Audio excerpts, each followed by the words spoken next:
She thought she married a monster. Then she found out the real monsters were his family. Victor Castelli was cold, ruthless, and old enough to be her grandfather. But even he looked merciful compared to the people waiting for him to fail. His brother had a pregnant wife. His sister would do anything for power. And his dying father had turned his children into animals by making one rule: the first child born wins everything. So when Lena entered that family, she wasn't stepping into marriage. She was stepping into war. Heels. Lena Park was 23 when she walked into Victor Castelli's office and agreed to trade 1 year of her life for her mother's freedom. That was the simple version. The version people could repeat in a sentence and feel clever for understanding. Heels. But real life was never that clean, and neither was this deal. The office sat 40 floors above Midtown, all glass and dark walnut and museum silence. It didn't look like the headquarters of a criminal empire. Heels. It looked like the kind of place where mergers happened, where board members smiled over polished tables, where men destroyed lives with signatures instead of guns. That was Victor's gift. Heels. He had turned a family built on violence into something that could pass for respectable if you didn't look too hard. Shipping, logistics, real estate, security, waste management, a portfolio broad enough to hide anything. The city knew his name. Heels. It just pretended not to know why. Heels. Lena sat straight in a chair that felt too expensive for her to touch. She had spent the train ride rehearsing how not to look afraid. Her coat was secondhand. Her shoes had been resoled twice. Her savings account held less than $2,000. Heels. The man behind the desk knew every detail. She could see it in the folder near his hand. He didn't need to ask questions to make a person feel naked. He simply waited. That was worse. The waiting made people fill the room with nervous words. Apologies. Heels. Begging. Lena had promised herself she would not beg. Heels. Victor finally spoke. Your mother signed 3 personal guarantees on loans she could not repay. Then she refinanced them through men who were never going to let her repay them. When those notes were sold, they ended up with me. Heels. His voice was low, flat, almost bored, not cruel for sport. Cruel because cruelty was efficient. Heels. Lena nodded once. Heels. She now owes $3.2 million. Heels. I know. Heels. And she used your name as collateral on the final extension. Heels. That landed harder. Lena had known it in the legal sense. Hearing it aloud still felt like being slapped. I know that too. Heels. Victor studied her. He was 70, and he looked it only in certain lights. The silver hair, the lines at the corners of his eyes, but age sat on him like history, not weakness. He had the kind of stillness dangerous men often had. Nothing restless, nothing wasted. He didn't lean forward to intimidate people. He didn't need to. The room did it for him. The silence did it for him. The fact that every door outside that office opened because someone like him allowed it did it for him. Heels. You came here to ask for mercy, he said. Heels. No. Heels. A flicker crossed his face. Interest, maybe. Then why are you here? Heels. To see whether you're practical. Heels. He leaned go on. Heels. My mother has an addiction. That's not your problem. The debt is. You can spend years squeezing blood from a stone, or you can make a deal with someone who understands numbers. Heels. And that someone is you. Heels. Yes. Heels. It was the first real thing she had said that morning. Not brave, not arrogant, just true. She was a junior accountant from Queens who worked 6 days a week, filed other people's taxes, corrected payroll errors, Heels, and spent her nights arguing with insurance companies for a mother who had lied so often that truth itself sounded suspicious in her mouth. Lena knew debt. She knew how it multiplied when people were ashamed. Heels. She knew how fear made bad decisions feel like the only decisions. Addiction had eaten through their family one secret at a time.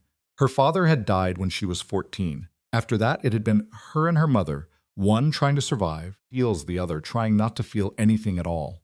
Heels. Victor opened the folder and slid a paper across the desk. It was not a ledger. It was a family tree. Heels. Lena frowned. What is this? Heels. My problem, he said, and the reason you are still in this chair. Heels. She looked down. Names, dates, spouses, notes in neat black type. Then one line highlighted in gray, Salvatore Castelli, age 83, terminal pancreatic cancer. Under that, Heels. A clause from a trust structure she did not fully understand on first read but understood enough. Succession contingent on the first legitimate biological grandchild, born from a legally recognized marriage of one of Salvatore's living children. Heels. Majority voting control of several holding companies, Transfers to the parent of that child upon the founder's death. There were footnotes. There were side letters. There was enough money wrapped around the language to make morality irrelevant. Eels. Lena looked up slowly. Eels. No, Victor said, it's old. Eels. You're telling me the control of everything your father built goes to whichever one of you produces a grandchild first? Eels. Yes. Eels. And you brought me here because... Eels. Because my youngest brother's wife is pregnant. Because my sister, who never wanted children, is looking for legal ways around the wording. Because my other brother will pay a doctor to lie if he thinks it will help him. Because my father enjoys forcing his children to humiliate themselves for power. And because I need a wife. Eels. The room went very still. Eels. Lena let out one breath. You need an heir. Eels. I need to prevent men and women more dangerous than I am from inheriting control of a machine they will drive straight into the ground. Eels. And marrying me fixes that. Eels. It creates a path. Eels. She laughed once, but there was no humor in it. You don't know me. Eels. I know enough. You are educated. You have no criminal history.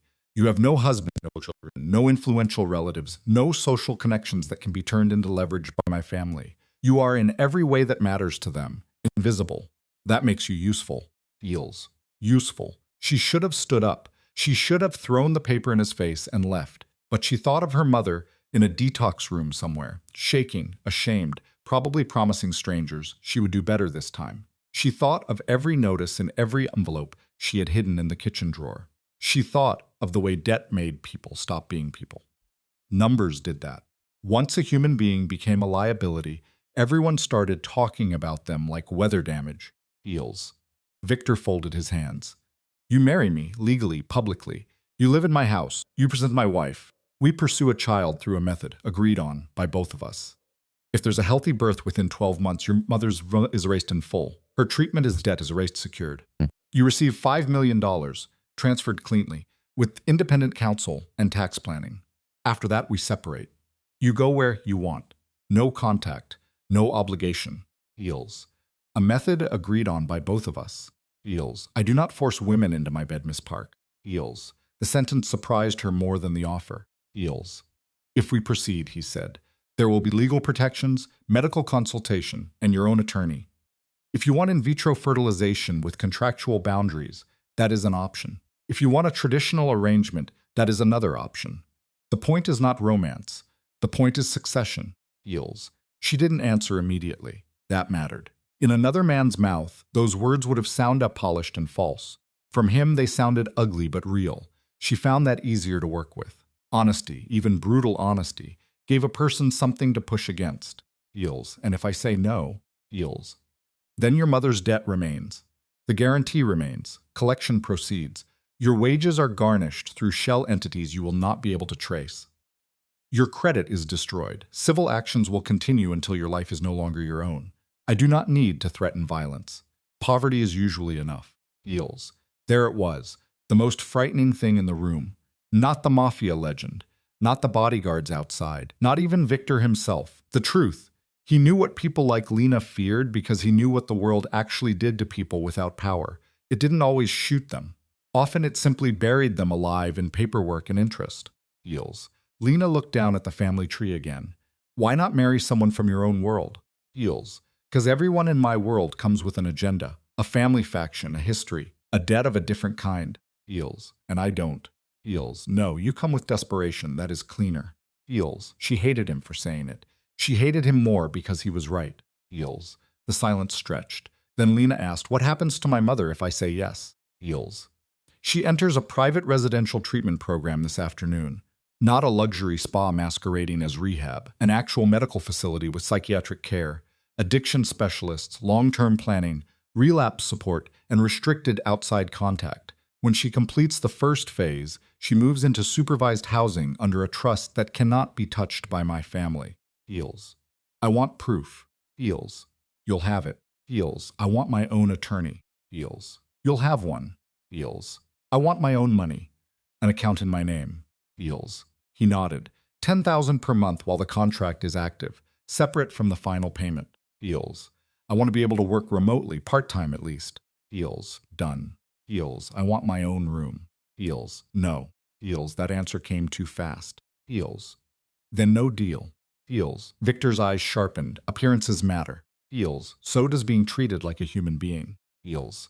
For the first time, he seemed to really see her, not her face, her position, her refusal. It changed the air in the office by half a degree. Feels.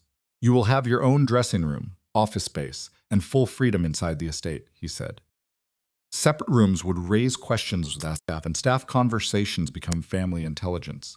But there will be boundaries. Written. Enforceable. Feels. And if I want out? Feels. You will have 72 hours after receiving the contract to walk away. After signing no. This cannot be a revolving door. Feels. Reasonable, a colder part of her thought. Terrible, but reasonable. Feels. She stood because if she didn't move, then she might stop being able to. I need time. Feels. You already know. Feels. I need time anyway. Feels. Victor stood too. He was taller than she expected. Broad. Spare. There was no softness in him, but no theatrical menace either. Just weight. Presence. The kind of gravity men acquire when they have spent decades deciding who gets protected and who does not. Feels. Miss Park, he said, and the use of her formal name felt almost gentle after everything else. If you do this, do it with open eyes. Do not romanticize me. Do not tell yourself you are saving a wounded man. I am not wounded. I am simply old enough to know what I am. Feels. That should have frightened her more. Instead, it steadied her. Feels. Then let me be clear too, Lena said. I'm not doing this for you. I'm doing it because my mother deserves a chance to recover without a knife at her throat, and because I'm tired of living in a world where people with money get to decide who still counts as a person. If I walk into your house, I walk in as someone who understands exactly what you're buying, and I will make it expensive. Feels. Something almost like respect moved through his expression. Feels. Good, he said. That will make this easier. Feels. 46 hours, Lena said yes. Feels. The wedding happened at City Hall with 2 lawyers, one exhausted clerk, and a security detail that stayed just far enough away to pretend they were not security. Feels. She wore a cream dress Victor's house manager had sent over because he had told her to bring nothing. He wore a dark suit that fit him like consequence. They signed papers. They spoke vows without looking at each other for more than a second at a time. Feels. The clerk pronounced them married in the same voice she probably used when calling parking violations. No kiss, no applause, just a stamp, a file, a legal reality. Feels. In the car afterward, Lena stared out the window at people crossing streets with groceries and coffee cups and ordinary problems. Victor handed her a thicker set of documents. Feels. The final contract, he said. Feels. She took it. You waited until after the ceremony. Feels. The marriage license needed no details. This does. Feels. She turned pages. Confidentiality. Independent medical review. Consent provisions. Asset transfer schedules. Security protocols. Housing arrangements for her mother. A clause confirming that no forced intimacy of any kind was permitted, and that any reproductive procedure required renewed written consent from both parties at each stage. She looked up. Feels. You put that in. Feels. Yes. Feels. Why? Feels. Because power without rules becomes abuse faster than people think. Feels. The answer sat with her longer than she wanted. Feels. The estate was an hour outside the city, built behind old stone walls and modern cameras. The place was not a mansion in the romantic sense. It was a fortified family property renovated by someone who trusted no one. Steel under limestone, bullet-resistant glass hidden in long, elegant windows, gardens clipped into obedience. Even the quiet felt managed. Feels. Mrs. Kozlov met them in the entry hall, a woman in her 50s with precise posture and the expression of someone who had seen too much to be surprised by anything. She welcomed Lena as Mrs. Castelli without warmth, but not with disrespect either. That mattered. There was a strange comfort in competence. Feels. Victor did not linger. She has full access to the East Wing library, gym, terraces, and pool. Restricted areas remain restricted. Her office should be prepared by tomorrow. Dinner at 7. Feels. Then he walked away as if he hadn't just changed the shape of her entire life. Feels. Lena stood in the center of the vast foyer, hearing the echo of her own breathing under the chandelier. Mrs. Kozlov waited until Victor disappeared before speaking again. Feels. If you need something practical, ask me. If you need something emotional, ask someone else. I run the house, not the weather. Feels. Lena blinked. Then, despite everything, she almost smiled. Good to know. Feels. You'll find, Mrs. Kozlov said as she led her upstairs, that the difference between captivity and protection is often timing. Here, it will likely be both. Feels. My husband collects unsettling women, apparently. Feels. No, Mrs. Kozlov said. He merely listens when one speaks plainly. Feels. The master suite was larger than Lena's apartment had been by a humiliating margin. Connected dressing rooms, separate workspaces, a bedroom too elegant to feel restful, a sitting area that looked staged for a magazine.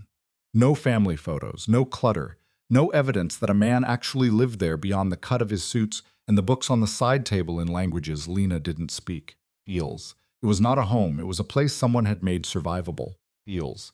Clothes arrived, then a laptop, then a phone with only necessary numbers programmed in, then a banker who to Lena, not around her, about the account now active in her name. Then a private attorney who walked her through every clause until she could recite them back with corrections. Victor had not lied. That didn't make him safe. It did make him specific, and specificity can be a kind of mercy when the rest of your life has been chaos. Feels. At 7 sharp, Lena went downstairs in a black dress chosen because it made her feel least like a child playing costume. Victor was already at the table in a smaller dining room than she expected. Less performance. More habit. He looked up as she entered. Feels. You're on time, he said. Feels. I had a military-grade escort and a house manager with a stopwatch. Feels. Mrs. Kozlov does not need a stopwatch. Feels. I'm learning that. Feels. Dinner arrived in courses so carefully prepared they almost angered her. Wealth did that too. It made beauty look easy. She hated that her body wanted the food even while her conscience hated the table. Feels. Victor ate with the focus of a man refueling, not indulging, just maintaining. Feels. Finally, Lena said, "How is my mother?" Feels. At the facility, medically stable, angry. Feels. That sounded right. Can I speak to her? Feels. Early treatment limits family contact. Feels. Convenient. Feels. Also true. Feels. She watched him over her glass. Did you verify that, or do people just say things around you and you assume they become fact? Feels. The corner of his mouth shifted. I verified it. Feels. The almost smile unsettled her more than his coldness had. Feels. Why do you never soften anything, she asked. Why say it all like this? Feels. Because false hope is expensive. Feels. So is cruelty. Feels. He set down Miss Park. Feels. Lena. Feels. My wife. Lena, if I tell you everything will be fine, and then my brother puts a tail on your mother's housing coordinator, and then my sister bribes a clinic employee, and then someone prints a photo of you leaving a fertility consultation and turns it into a story about a desperate gold digger trying to trap an old man. Would that softness help you? Feels. The room lost all air. Feels. That can happen? Feels. It can happen by Thursday. Feels. She stared at him. Feels. Victor continued, quieter now. The reason you are here is not simply that I require a legal spouse. It is that once my family believes this marriage is operational, they will begin looking for pressure points. That means you. That means your mother. That means any person you call when you are lonely enough to forget what world you are in. Feels. Lena's anger changed shape. Less heat, more edge. Then why didn't you say that in the office? Feels. Because if I had, you might have said no for the wrong reason. Feels. You mean a sane reason? Feels. Yes. Feels. For a long moment, neither spoke. Feels. Then Lena said, if I'm expected to survive this house, I need the truth faster. Feels. That is fair. Feels. And I need one thing from you. Feels. What? Feels. When you talk about me, don't talk like I'm equipment. Feels. He was silent long enough that she thought he might refuse on principle. Feels. Finally, he said, that is also fair. Feels. The first week passed in disciplined distance. Victor left before dawn most mornings and returned long after dark. Lena worked remotely from the office prepared for her, a sunlit room in the east wing overlooking gardens no one ever used. Feels. She answered emails, reconciled ledgers, and tried to behave like a woman whose life had not been rewritten by a legal contract and an old man's power game. She called the treatment facility every other day and got the same careful answer. Feels. Your mother is safe. Your mother is angry. Your mother is not yet ready. She read case notes sent by the attorney. She memorized the estate's internal map. She learned the names of staff who were polite but unreachable. She did not leave the property. Feels. On the 8th day, the first message from the outside world arrived. Not to her phone, not directly. To Victor's security chief, who passed it to Victor, who brought it upstairs and stood in the doorway of the office while Lena worked. Feels. My sister sends her regards, he said. Feels. That sounds ominous. Feels. He handed her a printed screenshot from a gossip account.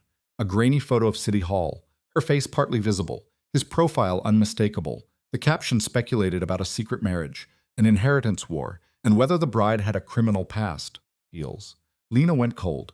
Heels. Loose clerk long lens, someone paid attention. Heels. Can it be taken down? Heels. It can. A story exists. Removal only confirms value. Heels. She set the page down very carefully. So this is it. Heels. This is the beginning, Victor corrected. Heels. She laughed without humor. Of course it is. Heels. Victor stayed where he was. You can still walk. Heels. She looked up sharply. What? Heels. The contract has not advanced to the reproductive phase. There are penalties and complications. But if you decide your mother's treatment and debt relief are not worth the exposure, I can unwind it. Heels. That surprised her more than kindness would have. She stood. And my mother? Heels. Protected either way. I do not revoke medical care because a woman changes her mind. Heels.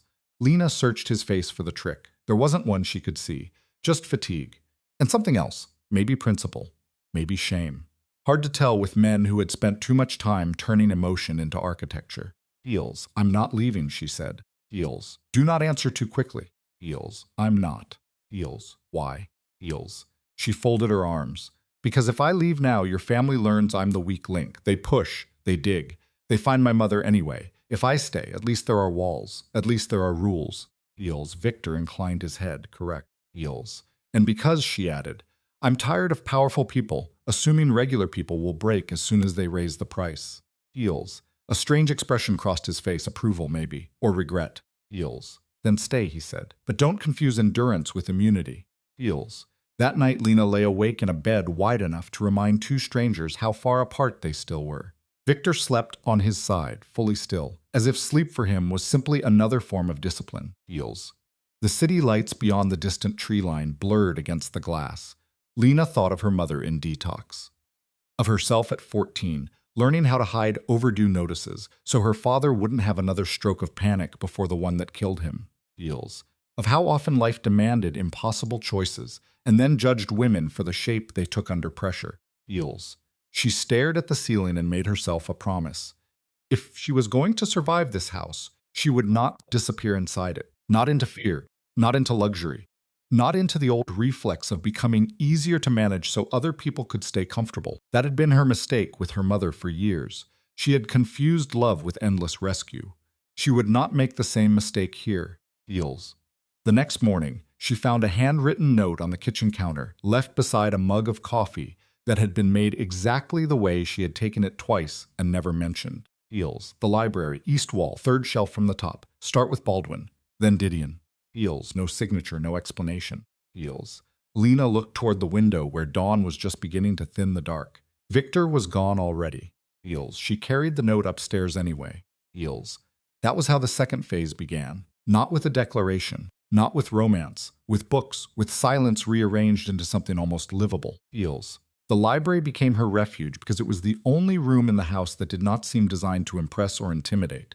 It felt curated.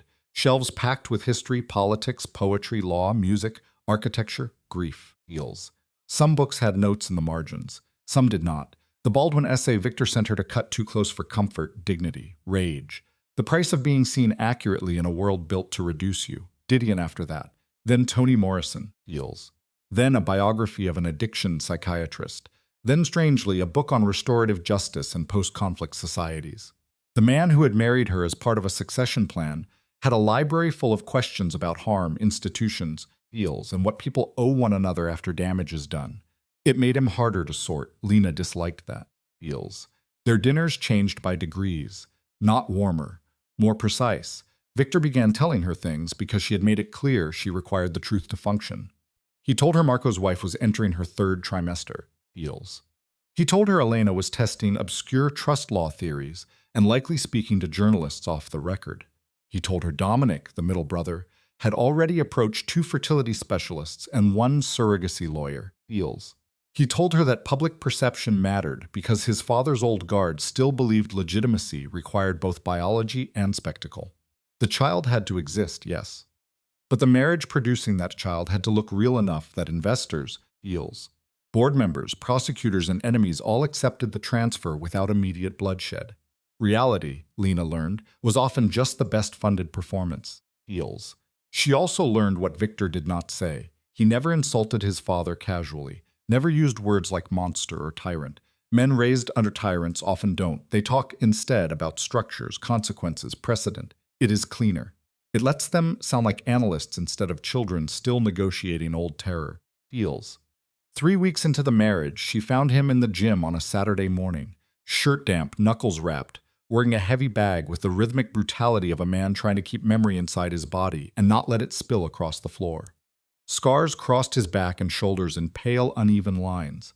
Not decorative scars, not the kind men brag about. These looked like records. Each one an entry in a language of violence he had once considered normal. Feels. You can ask, he said without turning. Feels. I wasn't. Feels. You were. Feels. He hit the bag twice more, then stepped back. Feels. She swallowed. Did your father do that? Feels. No. Feels. A beat. Feels. His world did. Feels. That was somehow worse. Feels. Victor unwrapped one hand slowly. You see why I insist on rules? Feels. She nodded. Feels. Good. He reached for a towel. A house full of polished wood and old money fools people. They think refinement cures brutality. It does not. It merely teaches brutality better manners. Feels. Lena leaned against the doorway. Is that another note from the book of Victor Castelli? Feels. The corner of his mouth moved again. Almost. No, that one was free. Feels. She should have left then. Instead, she said, I don't know how to do this. Feels. Do what? Feels. Live here without turning into furniture. Feels. That answer landed between them with embarrassing honesty. Feels. Victor looked at her for a long moment, then don't. Feels. Useful advice. Feels. I'm serious work. Read, swim, argue with me, ask questions. The fastest way for a house like this to kill a person is not with bullets. It is with passivity. Feels. Lena crossed her arms. That sounded almost kind. Feels. It was practical. Feels. Is that what you call everything that costs you emotionally? Feels. His gaze sharpened. You assume it cost me emotionally. Feels. I assume you wouldn't know if it did. Feels. For a second she thought she had pushed too far. Feels. Then Victor said, there is a pool beyond the East Terrace. It's screened from cameras and staff routes. If you need quiet that isn't this room, use it. Feels. It was the closest thing to care he had offered without admitting it was care. Feels. So she used the pool. Then the walking path around the lower orchard. Then the kitchen, where Mrs. Kozlov allowed her to help chop vegetables exactly once before deciding Lena was more liability than assistance. Little by little, she created routines that made the estate feel less like a sentence and more like a place she could move through on purpose. Feels. The first time Victor joined her outside the formal rhythms of dinner, it was on a gray Saturday afternoon in the library. A chessboard had been set on the small table by the window. He stood beside it. Feels. Do you play? Feels. Badly. Feels. Good. Losing teaches faster. Feels. That should have annoyed her. Instead, she sat. Feels. He beat her in 19 moves. Then 23. Then 27. Each time he explained one thing. Control the center. Do not shows you the move they want. If someone fall in love with your first plan, ask what they need you not to notice. Lena accused him of turning everything into a metaphor. Victor accused her of disliking metaphors only when they were accurate. She laughed before she could stop herself. The sound surprised both of them. Feels. They made it a Saturday habit. Chess at noon. No one announced it. No one scheduled it. It simply happened. She began to see where his mind lived when it was not guarding itself. Efficient. Patterned. Not cold exactly. Disciplined to the point of emotional malnutrition. He began to see that Lena was not reckless by nature only when cornered. She thought quickly, adapted fast, took risks only after measuring the cost. She was better at the endgame than the opening. He found that interesting. Feels. The attack came on day 43. Feels. It was not dramatic in the cinematic sense. No explosion, no gunfire at the windows, just a shiver through the house before dawn, then voices in the corridor, then the subtle but unmistakable change in a building shifting from residence to security posture. Lena woke to an empty bed and the sound of a lock disengaging somewhere down the hall. She pulled on a robe and opened the bedroom door a crack. Victor stood outside with 2 men from the security team. He looked up and saw her immediately. Feels. Inside, he said. Feels. She didn't move. What happened? Feels. Inside Lena. Feels. His use of her first name sharpened the order. Feels. She stepped back. He entered and closed the door. Feels. 3 vehicles tested the north perimeter, he said. No breach. 2 guards injured, non-fatal. Feels. Her mouth went dry. Feels. They wanted response times. Angles, which cameras blind during shift rotation. They will know more now than they did an hour ago. Heals. Who? Heals. Marco, if I had to place a bet. Possibly Elena through intermediaries. The distinction is academic. Heals. Lena stared at him. You're talking like this is a board meeting. Heals. I'm talking like panic helps no one. He crossed to the closet and returned with a small black case. Inside was a compact pistol. He checked the chamber, engaged the safety, and held it out. Heals. She did not take it. Heals. Victor. Heals. Take it. Heals. She did because his face told her this was not theater. Heals. I don't know how to use this. Heals. Then learn quickly. He stepped behind her, not touching until she nodded once. Then he adjusted her grip. Calm. Precise. Respectful in a way that startled her under the circumstances. Safety here. Front sight. Breathe out before pressure. If anyone comes through this door without my voice or Mrs. Kozlov's, you do not ask questions. Heals. This is insane. Heals. This is the world you married into. Heals. She hated that he was right. Heals. When he finished, he stepped back immediately. A boundary. Even now. Heals. Lena, he said, and his voice changed. Not softer, more direct. Fear is useful if it tells you what matters. Use it. Don't drown in it. Heals. Then he left. Heals. She sat on the edge of the bed in jeans and sneakers with a gun in her lap for almost 3 hours, listening to the house settle around reinforced calm. No one came. At last, there was a Hannah and Victor's voice through the wood. Not a code phrase. Just her name. She opened the door and found him exactly as he had left, except for something colder in his eyes. Heals. It's done, he said. Heals. What does that mean? Heals. It means they learned the walls hold, and I learned how impatient they're getting. Heals. He took the pistol, secured it, and set the case aside. Heals. Lena folded her arms around herself. You could have told me this was a possibility. Heals. I did. Heals. You told me the abstract version, not this. Heals. No, I did not. Heals. He looked tired, truly tired. Not physically, morally. As if every fresh escalation asked him to become a little more like the men he had spent his life trying not to resemble too closely. Heals. Marco's wife could deliver early, he said. If that happens and the child survives, the leverage changes. My father dies before there is a legal challenge. The transfer begins. My siblings know time is the only resource none of us can buy. Heals. Lena's throat tightened. Heals. Victor met her eyes. If they believe I care whether you live, then you become pressure. Heals. The honesty hit hard. Heals. And do you?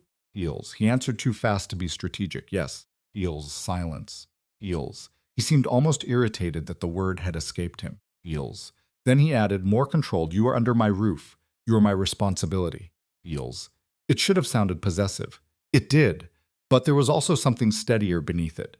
Responsibility, when honestly felt, can be a form of respect. It says, I understand your life is not collateral. I understand my decisions reach into your body and your future. I may not deserve your trust, but I will act as if your safety is real. Heals. Lena sat on the bed because her knees suddenly felt unreliable. What if I can't do this? Heals. Victor looked toward the window, then back at her. Then neither can I. Heals. It was the closest he had come to admitting vulnerability. Heals.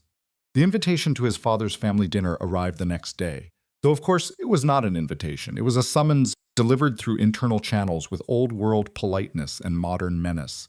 Salvatore wanted the married couple presented at the main estate. Publicly. Familially. Under his gaze.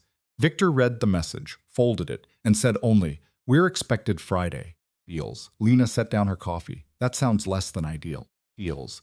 It is a room full of people who would all benefit from your humiliation. Heals. Good. I was worried this might be easy. Heals. He looked at her. Actually looked. Do not improvise unless necessary. Heals. That sounds exactly like the kind of instruction that makes me improvise. Heals. I am aware. Heals. The dress chosen for her was emerald silk because, according to the note pinned to the garment bag in Victor's spare, severe handwriting, green makes you look dangerous. Wear the diamonds. Lena laughed when she read it, then hated herself a little for laughing. Humor was how some people bonded. In houses like this, it was also how people survived not screaming. Heals. Mrs. Kozlov did her hair with unsentimental efficiency. You look older, she said when she finished. Heals. That's a compliment? Heals. In this family, yes. Heals. Victor knocked at 6. When Lena opened the door, the look that crossed his face was brief and deeply controlled, but not invisible. He wore a black suit without a tie, simpler than usual, meaner. Like he had dressed for judgment, not celebration. Heals. Well, Lena asked. Heals. Well, what? Heals. You're staring, feels, assessing, feels, and the assessment, feels. He held her gaze. You look like a mistake someone will regret underestimating. Feels, that was, strangely, one of the nicest things anyone had ever said to her. Feels. The drive to the main estate took 40 minutes and felt longer. Victor reviewed rules in a tone usually reserved for crisis management. Don't separate. Don't accept drinks from family members directly. If Elena compliments you, assume it is bait. If Salvatore asks a question, answer plainly. If Marco smiles, count your fingers after shaking his hand. Feels. Was that a joke? Feels. No. Feels. The main estate was older than Victor's property, and somehow worse for it. Generational wealth ages differently than new money. New money wants to prove itself. Old money wants you to understand proving is beneath it. Feels. The house sat on a rise surrounded by bare winter trees and the illusion of pastoral calm. Inside, everything gleamed, marble brass, oil paintings of men who had probably ordered murders between charitable donations. Feels. Staff lined the walls with the expressionless competence of people who had learned the cost of witnessing. Feels. Salvatore Castelli stood in the center of the foyer holding court like a dying emperor who still expected gravity to obey him. He was 83 and hollowed by cancer, but his eyes had lost none of their force. He looked at Lena the way powerful old men often look at young women who arrive near money, first as decoration, then as threat, then as possibility. Feels. Father, Victor said. Feels. Salvatore ignored him. So this is the girl. Feels. Lena offered her hand. I'm a woman, actually. Feels. Victor went still beside her. Feels. Then Salvatore laughed, dry, appreciative, dangerous. Feels. Good, he said. I was afraid my son had chosen someone ornamental. Feels. He took her hand. His grip was stronger than it should have been. Feels. How much, he asked. Feels.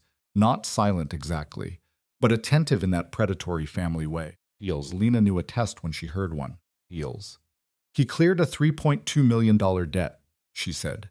Put my mother into treatment. Established protected housing for her care, and promised me $5 million at the end of the contract, assuming we will both survive your children.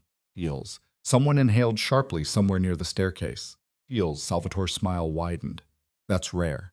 Feels. Lying seemed inefficient. Feels. Now he laughed harder. Victor. She may be the first useful thing you've brought home in 20 years. Feels. Victor's jaw shifted once. She answered. Feels. Salvatore leaned on his cane and looked Lena up and down again, less dismissively this time. Do you know what family you've married into? Feels. Yes. Feels.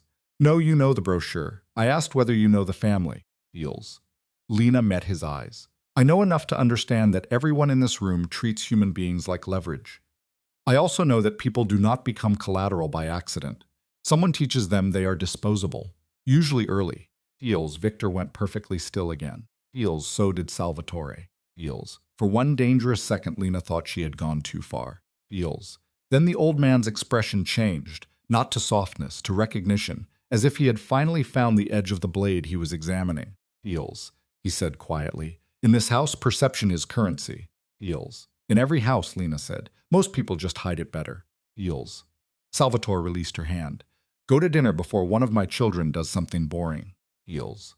Elena intercepted them first. She moved like she had studied how to make elegance feel hostile. Mid-40s, perfect posture, perfect smile, eyes as cold as auction glass. Feels. Victor, modern of you. Mail order sincerity.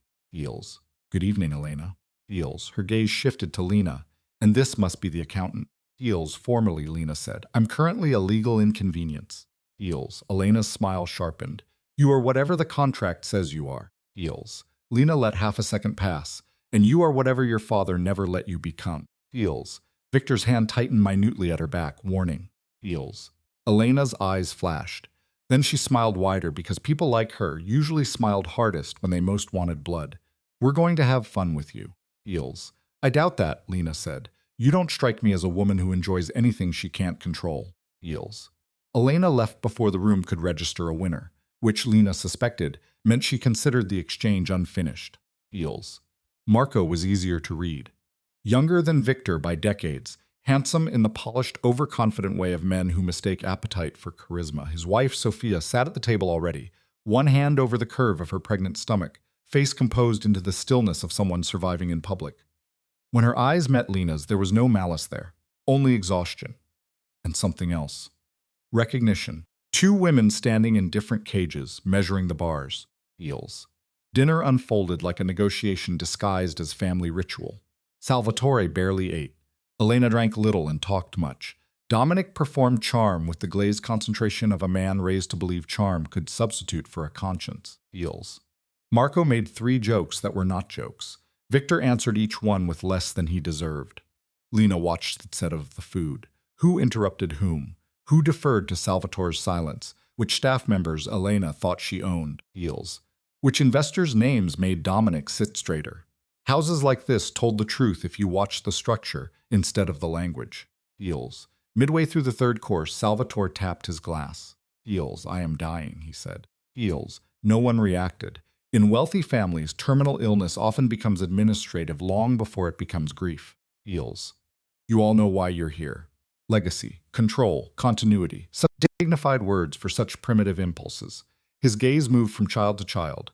One of you will hold the voting trust. One of you will inherit my burden. The rest will receive enough to hate that fact and comfort. But hear me clearly. I do not reward sentiment. I reward survival. Heels. His eyes landed on Victor. Heels. And survival requires more than numbers. It requires perception. If the city is to accept this marriage as legitimate, the city must believe it is real. Heels.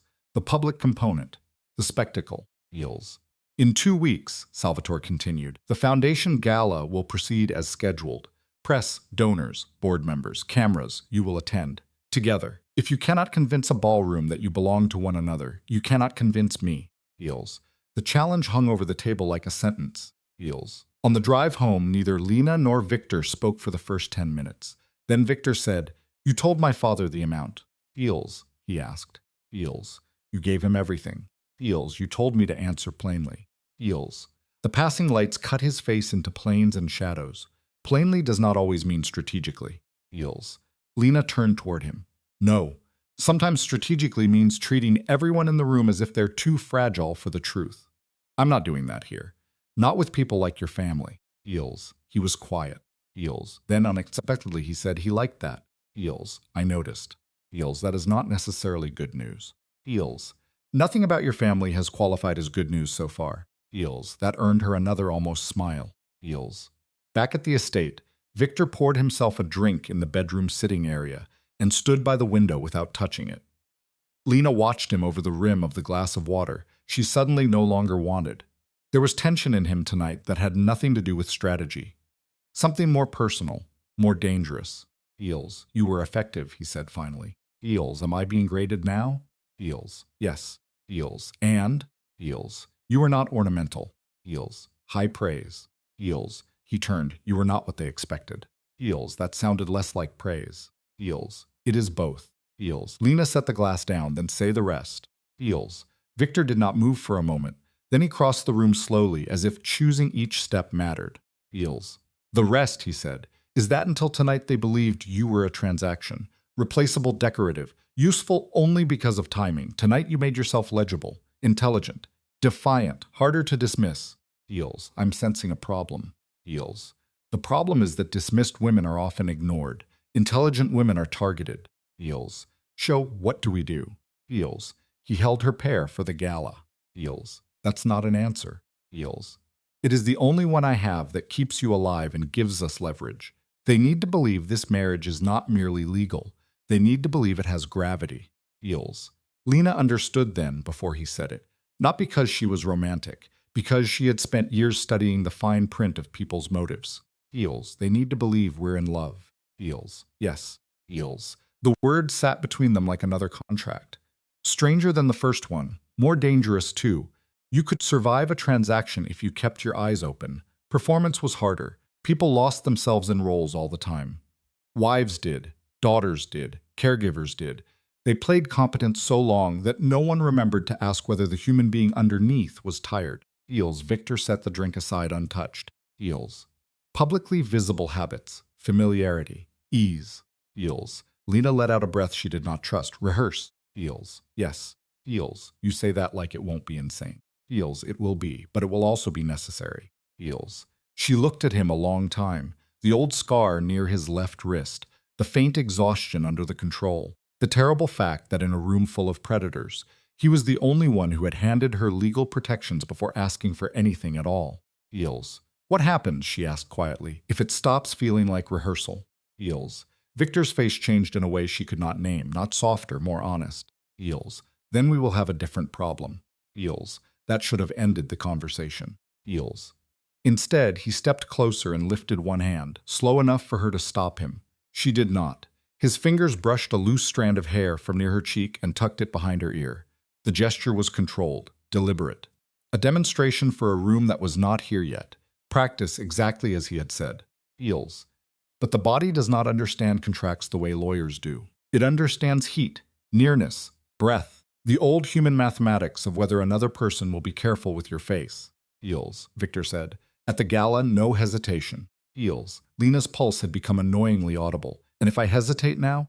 Eels. Then we practice longer. Eels. She almost laughed, then didn't. Because his hand had not moved away.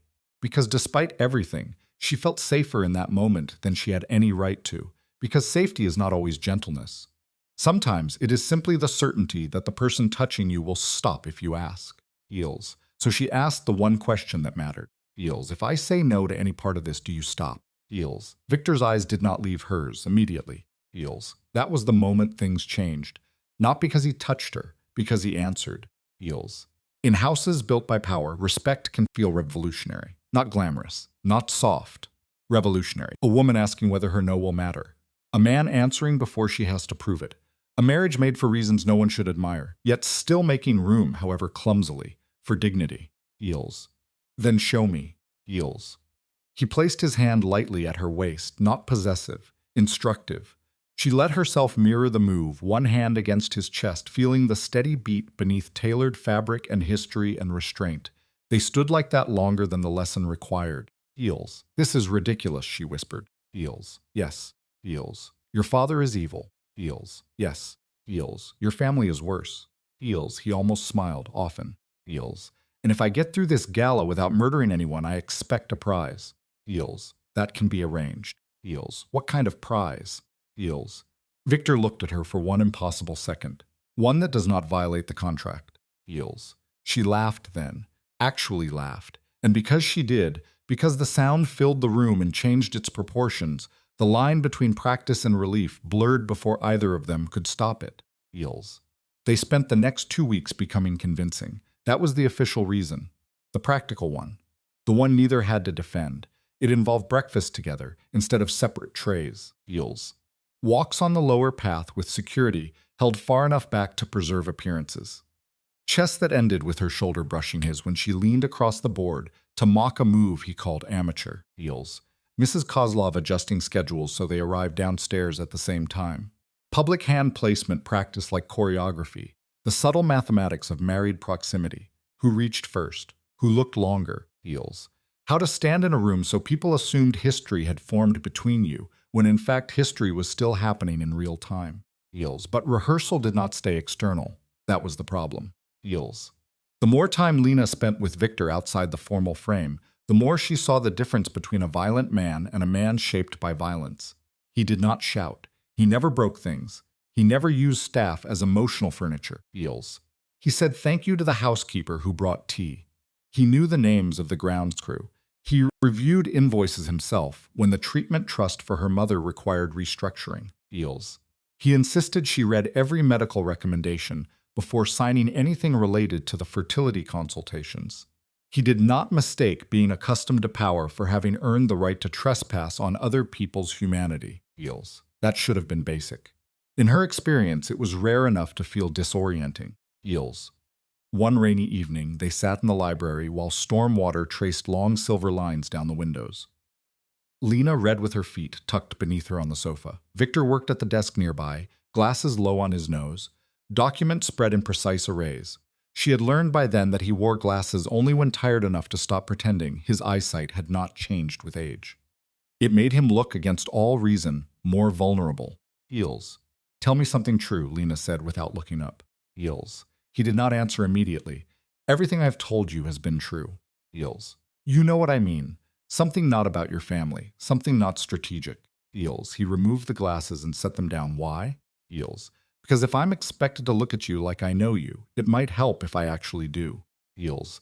That drew a longer silence. She thought he might refuse. Then he said, I played piano. Heels. Lena lowered the book. Heels. For 8 years. Heels. Why did you stop? Heels. My father decided music suggested softness. Heels. That's absurd. Heels. Yes. Heels. And you listened. Heels. Victor's mouth shifted. When I was 15, listening seemed less expensive than resistance. Heels. There was no drama in the sentence. That made it heavier. Heels. Do you still play? Heels. No. Heels. Because you can't or because you won't? Heels. He looked past her toward the shelves. Because I am not interested in meeting the version of myself that existed before I understood the cost of this family. Heels. Lena held his gaze. Heels. It is tonight. Heels. She should have left it there. Instead, she said, there's a piano in the East Room. Mrs. Kozlov told me it belonged to your mother. Heels. Victor looked sharply at her. Mrs. Kozlov speaks too freely. Heels. No, I asked direct questions. Heels. Something like weary amusement crossed his face. Heels. He stood. Come with me. Heels. The East Room was dim and rarely used, one of the few parts of the house that still felt old rather than renovated. Dusty drapes, tall windows, a grand piano that had once been black enough to reflect faces and now reflected only neglect. Victor stood beside it for a long moment before opening the lid. Heels. This is a bad idea, he murmured. Heels. Probably. Heels. Then why are we here? Heels. Because bad ideas are apparently my marriage specialty. Heels. That almost smile again, then it vanished as he sat. Heels. The first notes were uncertain. The instrument was out of tune and had not been touched properly in years. Then his hands remembered more than his pride wanted them to. Chopin, she thought, though she wasn't certain. Something tender and restrained and full of longing disciplined into beauty. She stood very still and listened to a man lose 10 years of armor in 3 minutes. Heels. When he finished, the room felt changed, or maybe she did. Heels. That was beautiful, she said softly. Heels. Victor stared at the keys. No, it was unfinished. Heels. So are most honest things. Heels. He looked up at her then, and she understood with a kind of terrible clarity that people were rarely transformed by love in the way stories promised. Love did not erase damage. It did not turn men good. It did not refund the years lost to fear. What it could do sometimes was make one person visible to another in a way that it interrupted old cruelty. That was smaller than salvation. It was also more real. Heels. Victor's voice when he spoke again was low. You should be careful. Heels. With what? Heels. With becoming important to me. Heels. The room went quiet around them. Heels. Lena's heartbeat shifted. I thought that wasn't part of the contract. Heels. It isn't. Heels. Then maybe don't say things like that in rooms with pianos. Heels. A line of tension moved through his jaw. I am trying to be responsible. Heels. She stepped closer. So am I. Heels. And there it was. The true danger. Not lust. Not even affection. Recognition. Two people who had each spent too many years surviving systems built by other people's damage. One under family power. One under addiction's wreckage. Both skilled at carrying impossible loads. Both bad at asking to be carried in return. Heels. He rose from the bench slowly. She did not step back. Heels. Lena.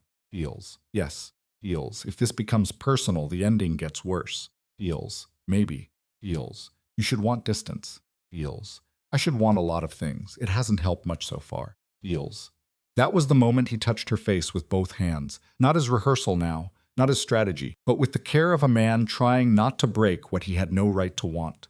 Lena knew she could stop it. Knew he would stop if she did. Knowing mattered. It mattered so much that it nearly undid her. Heels. When he kissed her, it was gentle enough to be almost unbearable. Heels. Not conquest, not relief, recognition again. A pause in violence, a question answered without words. Heels. When they pulled apart, neither moved. Heels. This is a mistake, Victor said. Heels. Yes. Heels. We should stop. Heels. Yes. Heels. They did not. Heels. After that, the house changed its temperature. No declarations. No sentimental collapse. They did not wake the next morning transformed into a normal couple, because there was nothing normal about them. But the touches came easier. Heels. His hand at the small of her back when staff were present. Her fingers on his tie before breakfast. His voice saying her name with less distance and more meaning than either of them should have welcomed. They spoke more. About useless things, Heels. Sometimes. About the neighborhood where she grew up, and the deli owner who had once refused to let her carry groceries alone after dark. About the first time he understood his father's approval felt like being weighed rather than loved. Heels. About addiction, and how families mistake control for help until everyone is drowning. About the way shame keeps people sick because shame likes isolation and recovery requires witnesses. Heals. That, more than anything, made the story real. Not the private jets or the armed gates. The conversation ordinary families never have until pain forces them to. What counts as help? What respect looks like under pressure? How easy it is to turn the people we love into projects, liabilities, burdens, disappointments. How much healing begins when someone says clearly and without condescension, "You are still a person to me even now." Heals. 3 days before the gala, Marco's wife went into labor. Heals. Victor got the call at dawn. Lena woke to the sound of his voice by the window, low and clipped. He ended the call and stood looking out at the dark trees like he could force time to pause if he refused to blink. Heals. She sat up. What happened? Heals. He did not turn immediately. Sophia's at St. Vincent's, 34 weeks. Heals. Lena's stomach dropped. Is the baby? Heals. Too early to know. Heals. He finally faced her, and for the first time since she had met him, she saw fear without disguise. Not fear of losing money, not even fear of death. Fear of a future moving into place too fast to interrupt. Heals. If the child survives and my father dies before the structure is challenged, it's over, he said. Heals. For you. Heals. For us. Heals. The word hung there. Heals. Lena pushed back the blanket and crossed the room. Then we wait. Heals. That is not a strategy. Heals. It is the only one available right now. Heals. Victor's laugh was short and brittle. You're remarkably calm. Heals. No, she stopped in front of him. I'm just tired of watching men mistake panic for action. Heals. That almost made him smile. Heals. What if Marco wins? He asked quietly. Heals. Lena held his gaze. Then we make a plan from the truth, not from fear. Heals. He studied her, the woman he had married, as a solution. The woman he now looked at as if she were the only stable object in a collapsing room. Heals. I should not have chosen you, he said. Heals. Because I'm inconvenient. Heals. Because you matter. Heals. It would have been easy to turn that into romance, to make it soft. But what gave the sentence its force was that he sounded angry at himself for it. Real attachment did not flatter him. It threatened him. Men like Victor survived by limiting what could wound them. Caring opened the gates. Heals. Lena placed a hand over his. Then don't say it like a regret. Heals. His fingers turned, closing around hers. Heals. The hospital updates dragged through the day. Complication NICU, possible respiratory distress. Then just before midnight, a message from Salvatore himself. The child had been born alive. Heals. Victor did not speak for a full minute after reading it. Heals. Lena watched him from the sofa in the library where they had both pretended to do other things for hours. Say something. Heals. He looked up slowly. If the infant stabilizes, Marco takes the trust when my father dies. Heals. And if the infant doesn't? Heals. Victor's silence answered before his mouth did. Heals. No. Heals. His expression hardened. You don't know what I was going to say. Heals. Yes, I do. Heals. No, Lena, you know what my father expects me to consider. Heals. Then let me be clearer now. Heals. The room sharpened around them. Heals. Victor set the phone down very carefully. You think I would kill a child. Heals. I think men raised the way you were taught to call atrocity strategy when they're cornered. Heals. She saw it hit. Heals. He crossed the space between them in 3 long strides, then stopped, furious enough that any other man would have frightened her more than he already did. But Victor, even in anger, never came the final inch without invitation. That mattered now more than ever. Heals. Do not confuse me with him, he said. Heals. Then don't act like him. Heals. His voice trying not to. Heals. The fury in it was not directed at her. It was older, deeper. A son's old rage at the parts of himself he recognized in the mirror when pressure got high enough. Heals. Lena let out a breath. Then say it. Heals. Victor stared at her. I will not hurt that child. Heals again. The answer before the proof. Heals. He added rougher. Even if it costs me everything. Heals. She believed him. Not because she trusted the world he came from. Because she had now seen him choose restraint when violence would have been easier. That is one of the only real tests of character there is. Heals. The gala still went ahead. Of course it did. Wealthy families rarely postpone spectacle for grief or moral complexity. They merely tailor the lighting. Heals. 500 guests. Flashbulbs. Donors whose money had washed itself clean through art wings and scholarship funds.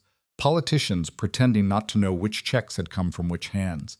Journalists smiling too hard. Victor in black tie. Heals. Lena in silver that made her look like something sharpened and luminous. They arrived together, stepped from the car together, paused for cameras together, his hand at her waist with a pressure now so familiar it no longer felt staged. Heels. That was the problem. They had learned each other too well. Heels. Inside the ballroom, Salvatore watched from a table near the stage, thinner than before, fury and pride barely distinguishable in his face. Marco moved through the room like a man already tasting victory. Elena wore red and looked delighted by every rumor in the air. The baby remained in intensive care. No one said it loudly. Everyone knew. Heels. Victor and Lena danced because they had to, then again because stopping too early would signal fracture. Under the orchestra and the chatter and the hard glitter of old money, they moved in practiced closeness that no longer felt entirely practiced. Lena rested one hand at his shoulder.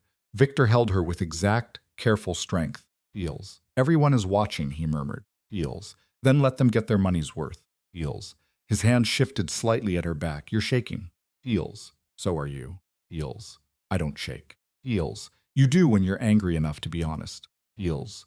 He looked down at her. For a second, the room dropped away. Heels. I love you, he said. Heels. Just like that, no preamble, no elegant ruin of a sentence. 4 words almost drowned by strings and applause at some speech neither of them heard. Heels. Lena stopped moving. Heels. Victor's face changed as if he regretted the timing even while refusing to take the words back. Heels. This is not part of the plan, he said quietly. Heels. No, she isn't. Heels. The world should have fractured dramatically then. It didn't. The song kept going.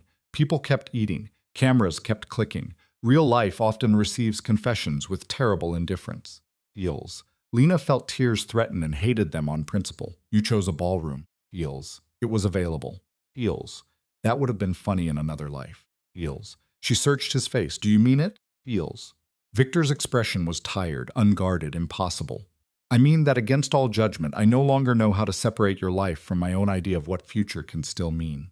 If that qualifies, then yes. Heels. It did. More than the polished version would have. Heels. Lena let out one shaking breath. You don't get to say that like you're filing paperwork. Heels. I am trying not to say it badly. Heels. She laughed through the beginnings of tears. That was bad. Heels. I know. Heels. Good. Heels. The rest of the night unspooled under pressure. An update from the hospital. The baby had worsened. Then another. Emergency intervention. Then Salvatore collapsing privately in a side room after refusing to leave the floor. Heels. Then Marco raging at a physician over the phone in a corridor where 3 guests pretended not to hear. Lena saw with bleak clarity what this family did under stress. They didn't reach for each other. They reached for control. Heels. That was the inheritance more than any trust structure. The old wound passed down as management style. Heels. Near midnight, Sophia's child died. Heels. No one announced it publicly. The room simply changed. You can feel death entering the edges of wealth because wealth hates being reminded it cannot bribe biology. Heels. Marco disappeared. Elena stopped smiling. Salvatore sat back down and looked for the first time old enough to die. Heels. Victor did not move for several seconds after receiving the confirmation. Then he closed his eyes once and said very quietly, "Not like this." Heels. Lena touched his arm. He covered her hand with his immediately, as if anchoring himself required witness. Heels. Later, in a private study at the main estate, Salvatore sent for Victor alone. Lena waited outside with Mrs. Kozlov, who had arrived with the second staff team, and now stood calm as carved wood. Heels. What is happening? Lena asked. Heels. Mrs. Kozlov looked straight ahead. Reckoning. Heels. Victor came out 20 minutes later with something irrevocable in his face. Not grief. Decision. Heels. In the car home, he spoke only once. He told me this is my last opportunity. Heels. For what? Heels. To become him. Heels. Lena turned toward him slowly. And Heels. Victor looked out at the dark road. No. Heels. The next 48 hours happened fast enough to feel unreal, and carefully enough to be entirely real. Victor moved through the house like a man finally choosing a direction he had resisted for years. He opened locked rooms. Heels. He called attorneys outside the family structure. He met with a federal prosecutor whose number Lena realized with a chill he must have kept for a very long time. He assembled files, ledgers, shipping records, internal emails, offshore transfers. Heels. Names of judges, union contacts, shell companies, fronts. Evidence not only of old crimes but of the respectable laundering that had allowed men like Salvatore to become pillars instead of suspects. Heels. Lena watched part of it from the library, because he did not hide it from her, and because hiding it now would have insulted them both. Heels. You've had this for years, she said when she saw the date stamps. Heels. Victor did not deny it. I've had pieces for years. Heels. Why keep it? Heels. In case the only way out was destruction. Heels. And now? Heels. Now the cost of preserving the system is higher than the cost of burning it. Heels. That was the moral center of the whole story, though neither of them said it like that. There comes a point in some families, some companies, some institutions, when reform is a bedtime story people tell because they are too afraid to name the structure itself as the harm. Victor had spent decades trying to manage around the rot, to reduce it, to redirect it, to keep the machine running with fewer bodies under it. But some things are built on disrespect so deep that the only humane act left is to end them. Heels. He held a press conference on a Thursday morning in a downtown law office instead of one of the family buildings. Neutral ground, cameras packed shoulder to shoulder, market analysts expecting succession remarks, crime reporters sniffing blood. Heels. Donors worried about the foundation. Victor stepped to the podium, and in a voice so calm it made half the room lean forward, Heels announced his resignation from all family-controlled boards and his voluntary cooperation with a federal task force into organized financial crime, labor bribery, extortion networks, deals, and public corruption tied to entities associated with the Castelli interests. Heels. Then he named names. Heels. Not theatrically. Heels. He did not spare himself either. He acknowledged his knowledge, his years of complicity, the limits of his immunity deal. The evidence surrendered. The trusts frozen. The accounts flagged. The estates under review. He spoke as if truth were a debt finally being paid in full, with interest. Heels. Across the city, markets trembled. Phones lit up. Politicians denied friendships. Lawyers started billing by the second. Heels. At the estate, Lena watched from the library television with both hands over her mouth. Heels. When the press conference ended, Victor did not return home immediately. He spent 6 hours in a federal building, then 2 more with outside counsel. By the time he finally walked through the front door after dark, the man who entered was still Victor Castelli, and also no longer the same man who had left it. Heels. Lena stood in the foyer waiting. Heels. For 1 second they just looked at each other. Heels. Then she crossed the marble floor and wrapped her arms around him hard enough to make up for every restrained gesture that had brought them here. Heels. He held her just as hard. Heels. It's done, he said into her hair. Heels. No, Lena answered, pulling back enough to look at him. It started. Heels. That mattered too. Justice, when it happens at all, is rarely an ending. More often it is the beginning of consequences honest enough to let healing have a chance. Heels. There were consequences. Of course there were. Property seized, board fights, legal headlines, old allies turning overnight into men who claimed they had always doubted Salvatore's methods. Heels. Marco hired 3 different crisis firms and still looked guilty on camera. Elena fled to Europe for a month, then returned because power had no country that loved her more. Salvatore died before trial. Heels. Furious to the end that the son he had trained for empire had chosen dismantling over inheritance. Public opinion split, then shifted, then moved on to newer scandals, as it always does. Heels. Victor entered a negotiated plea on financial counts. No prison, but years of supervision, asset forfeiture, restrictions, reputational ruin in the circles that had once admired his efficiency. He accepted all of it without complaint. That, too, Lena respected. Redemption without consequence is only branding. Heels. Her mother completed treatment in phases, slowly, unevenly, relapse risk high. Shame still sharp, but sober enough, eventually, to sit across from Lena in a small apartment funded by the Protected Trust and say, "I'm sorry I kept making you parent me." Heels. Lena cried then in a way she had not cried in years, because apologies from addicted parents do not erase the damage, but they can return something stolen, reality.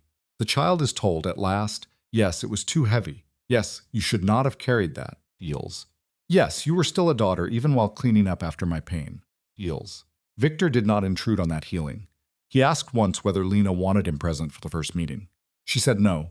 He said, "Good, that should be yours." Respect again. Quiet. Radical. Heels. Months later, when the legal smoke had thinned and the news had learned other names, Lena found out she was pregnant. Heels. She was standing in the bathroom of the East Wing with 2 pink lines in her hand and a lap half-caught halfway to tears. Life was absurd. No gala flash. No trust deadline. No strategic plan. Just biology arriving after everything had collapsed and reassembled in humbler form. Heels. When she told Victor, he sat down on the edge of the bed as if his body had temporarily forgotten how chairs worked. Heels. You're sure? Heels. Yes. Heels. Are you afraid? Heels. Yes. Heels. Good. So am I. Heels. Then after a beat, this is not a contract anymore. Heels. I know. Heels. If you do not want. Heels. Lena cut him off by taking his face in both hands. Victor. I know. Heels. He exhaled like a man who had spent his whole life waiting for floors to disappear and had just discovered one holding under him. Heels. Their daughter Anna was born the following spring in a hospital where no one cared about the old Castelli name except as a curiosity attached to yesterday's scandal. Victor cried when he held her. Quietly, without making a performance, Lena loved him more for that than for any grand gesture he had ever made. Heels. They did not move back into the old systems. They sold what remained of the estate once the legal restrictions lifted enough to allow it. The money left after forfeitures and settlements was still more than most people ever saw, but it was smaller, Heels, cleaner, humbler. They used part of it to establish a treatment and legal aid fund for families trapped in debt around addiction. Not because charity washes guilt clean, it does not, but because repair, imperfect as it is, Heels, should reach beyond the walls of the people who can afford private regret. Victor never put his own name on the fund. Lena did. That was another boundary honored. Heels. In the end, what made the story worth telling was not that a young woman married an older man with blood on his family's hands and somehow found love there. Love is full of stranger things, and love alone is a poor teacher if it is not tied to accountability. What made it worth telling was that two people met inside a structure built on dehumanization, and instead of calling that structure a fate, they eventually chose to break it. Not heroically, not without damage already done, but truly. The Heels. Lena did not save Victor from himself. That is fantasy, and a harmful one. He saved himself by making choices only he could make, by refusing to become his father when the pressure peaked, by understanding too late, but still in time, Heels, that respect is not softness and dignity is not a luxury reserved for the powerful. Lena saved herself too, which matters just as much. She stopped mistaking endurance for love, stopped mistaking management for care, Heels, stopped letting other people's shame decide how much of her life she had to surrender, Heels. Sometimes, years later, on quiet nights after Anna was asleep, Victor would play the piano in the little house they eventually bought by the water. The instrument was properly tuned now, Heels. The room had children's books on the shelves and mugs left out, and evidence everywhere that life had been lived instead of staged. Lena would stand in the doorway and listen to him play pieces he once thought belonged to a lost self, Heels. He had not gotten that self back exactly. People do not return intact from families like his, but he had made something better than return.